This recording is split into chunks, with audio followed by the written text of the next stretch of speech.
자, 이번 주 탑3 이제 두 번째 키워드로 가겠습니다. 네, 두 번째 키워드 위기의 이재명입니다. 자, 어제 이재명 대표 신년 기자회견을 했습니다. 성장이란 단어를 무려 11번 사용했고요. 기업, 경제 이런 단어도 많이 나왔고 마치 보수정당의 구호를 보는 걸 넘어서 이 대표가 거의 국정을 안정적으로 운영해 보겠다는 어떤 그런 의지까지 밝히는 그런 약간 뉘앙스가 있어서 상당히 뭐 백드롭도 그렇고 다시 뛰는 대한민국이라는 것도 해석이 분분했습니다. 근데 이렇게 이재명 대표가 갑자기 뭐 기자회견을 할 수는 있으나 이렇게까지 전격적인 스탠스 전환은 어떤 이유라고 생각을 하세요? 이거 전격적인가요? 전격적인 건 아닌 것 전격적인 같고요. 스탠스는 지난번에 아니에요. 금투세 문제도 있었고요. 가상화폐에 대한 과세 문제도 있었잖아요. 그러니까 금투세도 사실상 그 과세하는 거 민주당이 유예는 했다고 하지만 결국은 대선 전까지 민주당이 과세하는 쪽에 찬성하기는 어려운 상황이라고 봐야 되잖아요. 네. 사실상 폐지다 이런 얘기가 나올 정도로 나름대로 어떤 중도 확장을 꾀했던 것 같고요. 그 연장선에서 아마 이재명 대표가 국민들이 여러모로 불안감을 느끼잖아요. 민생 네. 문제에 대해서 좀 안정감을 주려고 기자회견을 한 것 같다 이렇게 생각하고요. 근데 다만 이제 뭐 여러 가지 가치의 문제로 얘기하자면 이재명 대표를 비판하는 여론도 있을 수 있고 할 것 같은데 이재명 대표가 얘기했던 탈이념이나 이런 부분들은 사실 과거 노무현 대통령도 얘기했던 부분이에요. 그래서 보수 쪽에서 노무현 대통령을 굉장히 높게 평가하잖아요. FTA 한미 FTA 노무현 대통령이 이루어지도록 맺었다 뭐 이런 얘기들도 하니까요. 아마 그런 쪽에 중도 지향을 하면서 국민들한테 좀 안정감을 주려고 하는 전략이 포함된 거 아닌가 싶어요. 네.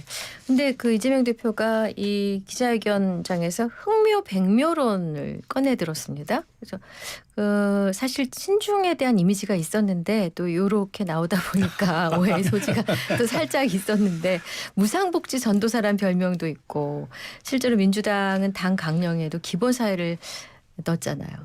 근데 어쨌든 이재명 대표가 최근에는 말씀하신 친중 이미지를 불식시키려고 친미 메시지를 많이 내고 있고 네. 일본에 대해서도 우리 잘 지내야 된다고 하고 기본소득도 포기하는 거 진지하게 검토한다라고 어제 기자회견에서 말하거든요. 네. 그러니까 저는 언제까지나 우리의 어떤 대선 역사를 보면 민주당과 진보 진영에서 집권할 때는 우클릭을 했고요. 네. 보수 진영에서 집권할 때는 일정 부분 좌클릭을 했어요. 네. 그게 일종의 대선 승리 공식이죠. 그렇죠. 중도 확장으로 나아가는. 네. 그러니까 네. 이제 이재명 대표도 조기 대선을 염두에 두고 그 우클릭 행보에 들어간 건데 근데 제가 이제 보수 진영에 있는 정치인으로서 평을 하자면 이 행보 자체만 놓고 보면 이게 틀린 길은 아니거든요. 네.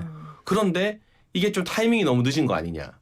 이게 갑자기 뭐 대선이 언제 열릴지 모르지만 한두 달 전에 한다고 사람들이 저 사람 이제 보수도 좀 챙기려는구나. 중도 안정감도 있구나라고 판단하진 않거든요. 이게 어느 정도의 서사가 계속해서 쌓여야 그렇죠. 되는 거고 문재인 전 대통령 같은 경우는 끊임없이 그 예전에 민주당 대표를 할 때도 본인의 어떤 그 특전사 복무했었잖아요. 그렇죠. 약간 그런 안보에 대한 이야기라던가 뭐 김정은이 가장 무서워하는 지도자가 될 것이다. 네. 그러니까 집권 이후에는 어떻게 했는지를 떠나서 네. 집권 전에는 계속 그런 이미지를 쌓으려고 장기간 네. 노력을 해왔거든요.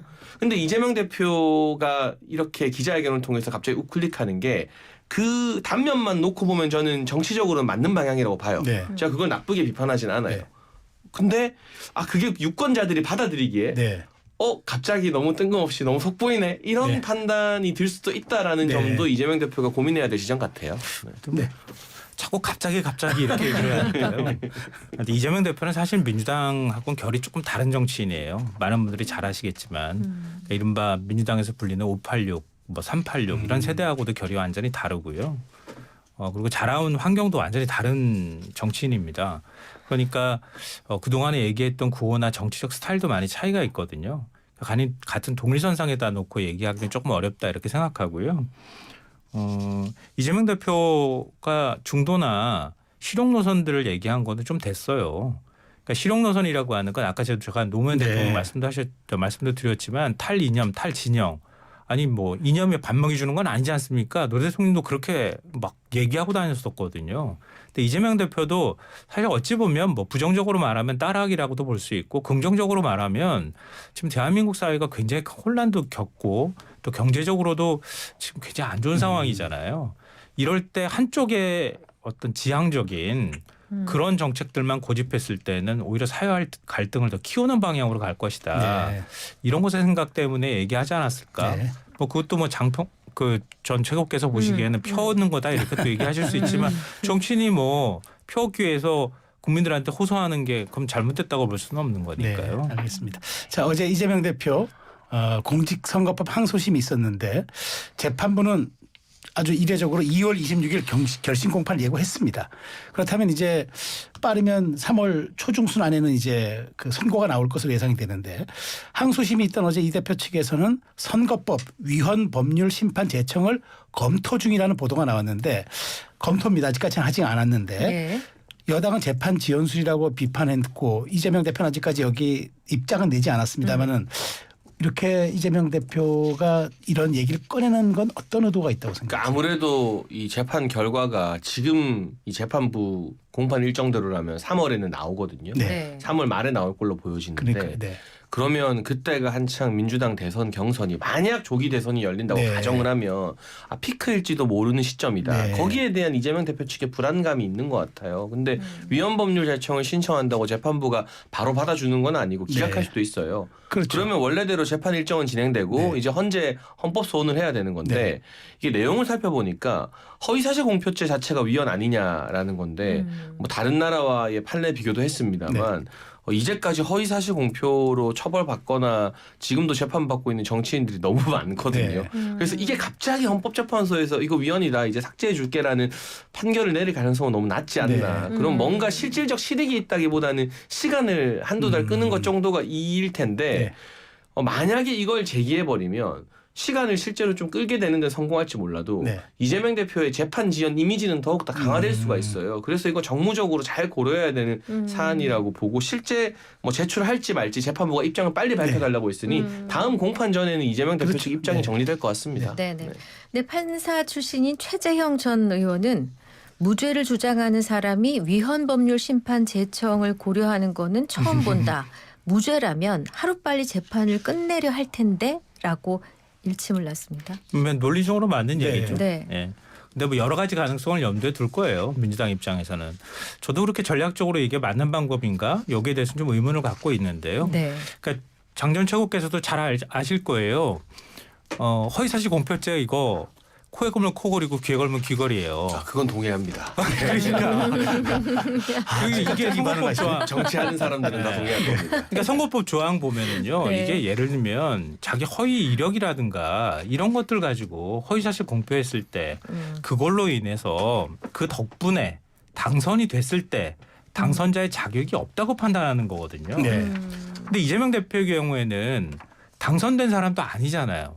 그러니까 당선된 사람도 아니고 지금 허위사실 공표죄에 나와 있는 것처럼 뭐 허위 이력이나 이런 것들을 제기한 게 아니라 네네. 자신과 관련해서 발언을 한 그 네. 부분을 가지고 문제 삼아서 지금 선거법으로 기소를 한 거란 말이에요. 네.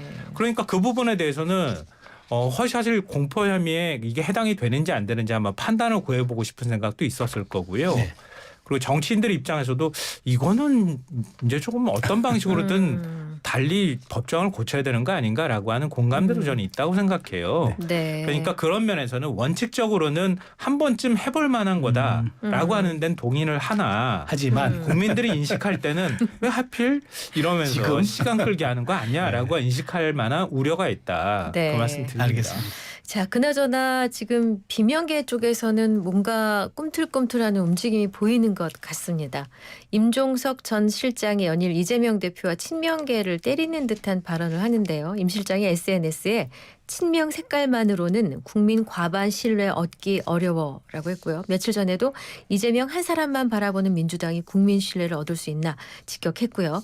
여기에 더해 김경수 전 지사 역시 한 사람의 독주 막아야 그리고 어떤 역할을 할 것이다. 이런 말을 하기도 했습니다. 민주당에 변화가 오고 있는 겁니까? 자, 네, 얘기하세요. 제가 짧게. 네. 일단 민주당 당 지지율이 최근 국민의힘과 붙으니까 비명계가 발언할 폭이 넓어진 건 네. 맞는데 저는 이 현재로서는 비명계 주자들 도토리 키재기거든요. 네. 빨리 대표 주자를 세워야 된다. 그래서 민주당 내에서 이재명 대표와 1대1 구도를 형성해야 되는데 네. 지금은 임종석, 김경수, 뭐 김동연, 그렇죠. 김부겸 오히려 이분들끼리의 싸움이 더 치열해 보여요. 아. 이렇게 되면 이제 각계격파 당할 수 있다. 네. 그래서 정말 비명계가 정치적 움직임을 도모하고 싶다면 자기들 내에서 빨리 대표 주자를 내세워서 이재명 대표와 진보 진영 내 1대1 구도를 만들 수 있느냐가 관건이라고 생각합니다. 네. 네. 김성평론가.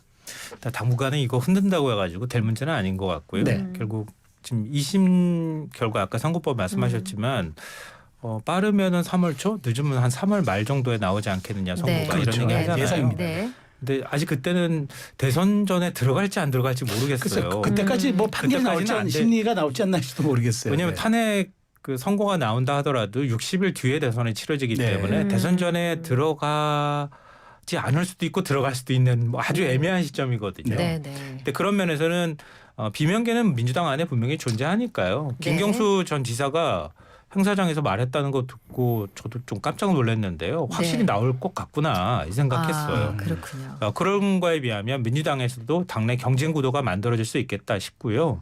근데 그렇다 하더라도 뭐 아까 이제 한국 갤럽 말씀하셨지만 네.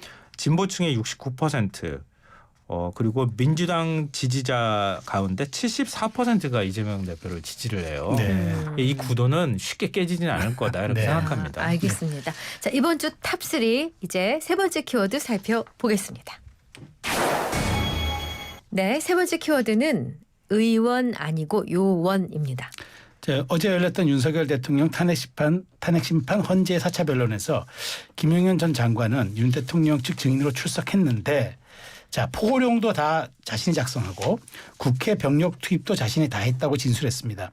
그러다 보니 오늘 이제 한 보수신문의 조간신문 제목도 장세동이냐 호위무사냐 이런 얘기까지 나왔는데 여기에 대해서 장 최고께서는 대통령이 그러면 논리적으로 부인할 수 있는 근거가 됐다고 생각을 하십니까? 뭐 일단 어제 증인 신문 자체는 윤석열 대통령에게 유리하게 흘러갔죠. 그리고 뭐 김용현 전 장관의 입장에 진술 신빙성이 있느냐 없느냐는 각자가 판단할 문제지만 네. 김용현 전 장관도 혼자 나와서 이렇게 증인 신문하고 내용을 밝히는 게 자기의 형사 재판에도 영향을 다 끼치는 그렇죠. 거거든요. 그러니까 김용현 장관이 자기 인생을 걸고 말하는 거예요. 네. 근데 그걸 가지고 윤석열 대통령과 같은 입장이라고 해서 비판할 건 아니라고 봐요. 네. 그럼 윤석열 대통령과 다른 입장 말하면 뭐 칭찬할 겁니까? 네. 그렇지도 않잖아요. 그러니까 이건 그냥 김용현 전 장관이 자기의 입장을 밝힌 거고 네. 이제 설 연휴 지나고 2월 4일 6일에는 다른 군 관계자들의 증인 신문이 헌재 네. 예정되어 있어요. 네. 근데 그 다른 군 관계자들은 지금까지 윤석열 대통령과 다른 입장, 상반된 입장을 이야기하거든요.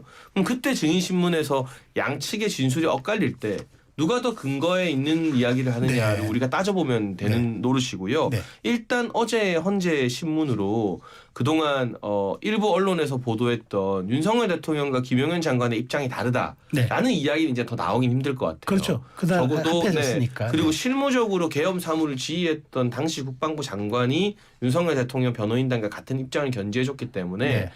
이제 헌재도 그렇고 앞으로의 형사 재판에 있어서도 그러면 여기 지휘부의 신빙성을 더 높게 평가할 것인가 네. 아니면 그 밑에 특전사령관이나 이런 사람들의 말을 더 더 신뢰할 믿을 것인가. 것인가는 네. 굉장히 치열한 법리 다툼이 벌어질 것으로 보입니다. 네네.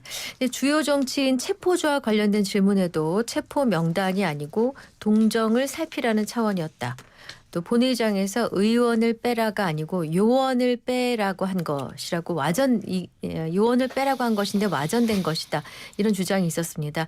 김성환 평론가 어떻게 들으셨어요? 장 전 최고께서 웃음 참고 얘기하시느라고 얼마나 힘들었을까 싶어요. 그렇지 않습니다. 이게 코미디 같은 일 아니겠습니까? 헌법재판소 그 재판관들하고 국민을 바보로 하는 거죠.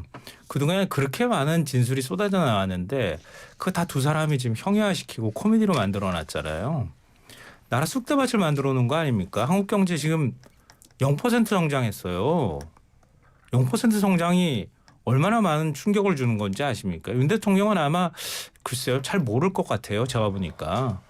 0% 성장이라고 하는 거는요. 마이너스 성장을 했다는 뜻이나 마찬가지고요. 물가 인상률을 감안하면요. 국민들은 엄청나게 허리 졸라매고 그 고통 다 감당하고 있다는 뜻이거든요. 자기가 그냥 야당한테 까불지 마. 계엄은 그냥 경고성으로 한 거야. 만약에 이런 식의 계엄령 선포였다고 하면은 전 국민이 그렇게 바들바들 떨면서 그렇게 했었어야 되는 겁니까? 그렇게 해도 되는 겁니까? 한 나라의 대통령이. 말도 안 되는 얘기를 하고 있는 거고요.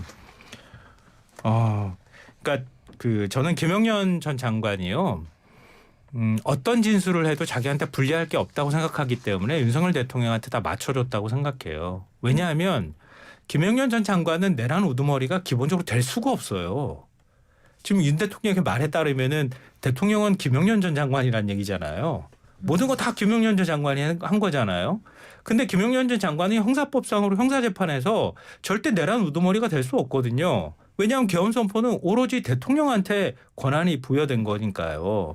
그러니까 김영현 장관은 형사재판에서 나중에 말을 바꾼다 하더라도 이 탄핵 심판에서 공무원 파면 문제를 결정하는 것이기 때문에 어떤 진술을 여기서 한다 하더라도 결국 자기의 내란 중요인물 종사자라고 하는 혐의는 달라지지 않을 거라고 생각했을 거예요. 네. 그러니까 마음 푹 놓고 윤석열 대통령이 그렇지 않습니까? 얘기를 하면 예 들어보니 그렇습니다. 이렇게 그냥 맞장구 쳐주면 되는 관계가 돼버렸다.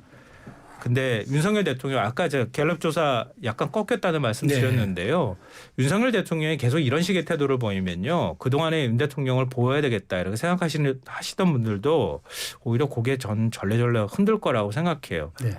자기 때문에 수많은 지휘관들 이런 사람들 다 구속된 거 아닙니까?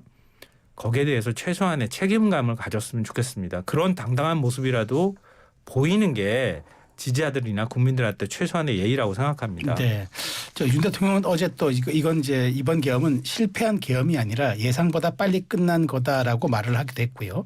그러다 보니까 대통령 변호인단 측에서는 사실상 계엄령이 아니라 계몽령이었다라는 이제 그런 또 얘기도 꺼냈습니다. 그러니까 그러다 보니까 윤곽근 변호사는 대통령과 장관이 그리는 계엄이 서로 달라서 의견 차이가 있는 거다라고까지 했는데 장채고는 그래도 이게 김용현 전 장관이 어쨌든 헌재에서 선서하고 했던 발언들이란 말이에요. 네. 그걸 어떻게 봐야 됩니까? 일단 헌재에서의 발언들은 선서를 하고 했기 때문에 네. 형사재판에서도 중요한 근거로 쓰이게 될 것이고요. 네.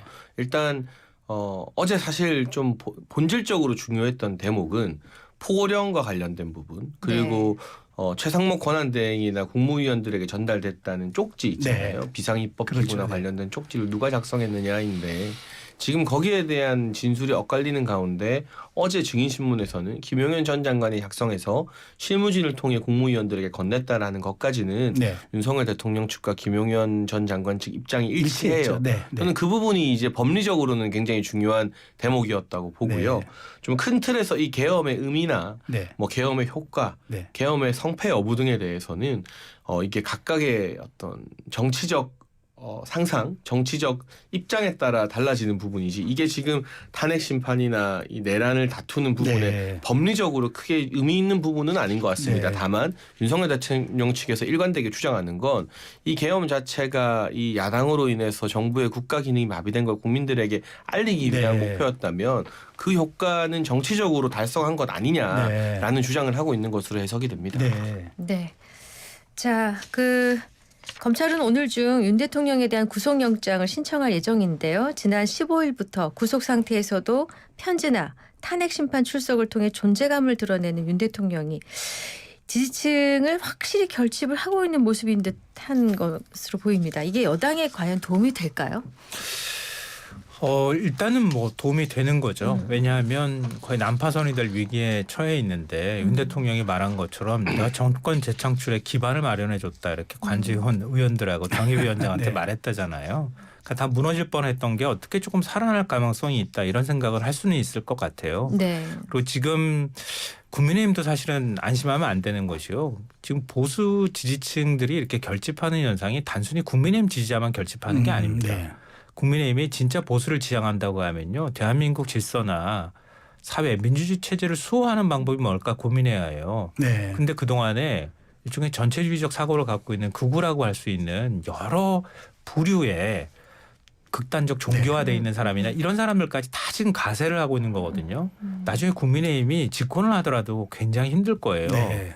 그러니까 윤 대통령의 이런 태도가 보수층 전체를 결집하는 데는 일정 부분 도움을 줄 수 있겠으나 대한민국 사회를 위태롭게 할 수 있다. 이 생각을 진보나 보수나 모두 다 해야 된다고 생각합니다. 네. 네네. 제가 마지막으로 이제 장충기가 요 질문 하나 드릴게요. 어제 탄핵 심판에서도 또 논란이 됐던 게 이미선 재판관이 비상입법기구가 제5공화국의 국가입법회의 같은 건가 이런 질문을 했는데 이거는 이제 김 전 장관이 비상입법기구는 긴급 재정 입법권을 수행하기 위한 조직일 뿐이었다고 답한 데 대한 재질문이었거든요.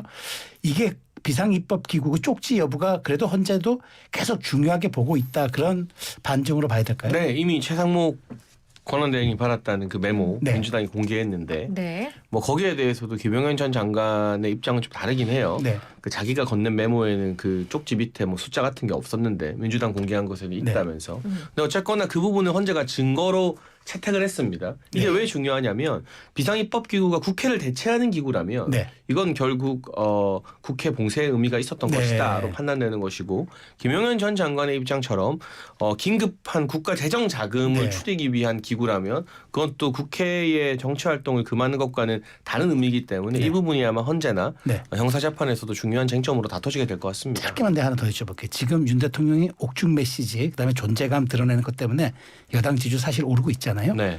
이게 여당에는 독이 됩니까? 약이 됩니까? 근데 일단 여당이 이 탄핵 가결이라는 초유의 사태에서 네. 찬밥 더운 밥 가릴 때가 아니었죠. 너무 당연한 이야기 아닙니까? 그런데 윤석열 대통령에 대한 국민의 지지나 보수층 결집이 흩어지지 않기 네. 때문에 중도층 확장이나 이제 앞으로의 플러스 알파도 고민할 수 있는 네. 지점까지 온 거예요. 네. 그래서 저는 이렇게 지지층이 결집된 데 대해서는 일단은 감사해하고 다만 여기서 그냥 만족할 것이냐 네. 더 나아갈 것이냐 고민을 하는 건 또 별개의 문제인 거죠. 네. 병 준 다음에 또 병 주면 어떡해요. 약 주는 게 아니라. 알겠습니다. 골병 들겠어요. 네. 국민들. 자, 이번 주 탑3 네. 김성환 평론가 장혜찬 전 청년 최고위원과 함께 했습니다. 자, 두 분 감사합니다. 그렇습니다.